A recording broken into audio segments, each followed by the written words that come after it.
sky.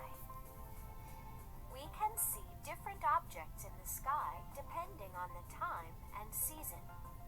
During the day, the sun gives us light and heat. The moon is always in the sky, but it seems to look different at different times. On a clear night, we can see stars and planets. People all over the world watch the sky and its changes. Why do the sun and moon capture our imagination?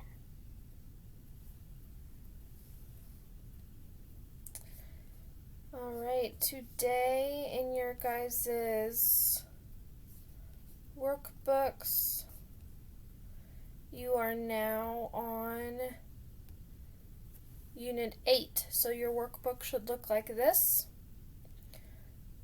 And you're going to do pages 4, 5, 6, and 7.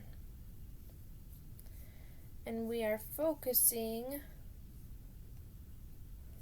on AR sounds this week, which sounds like a pirate.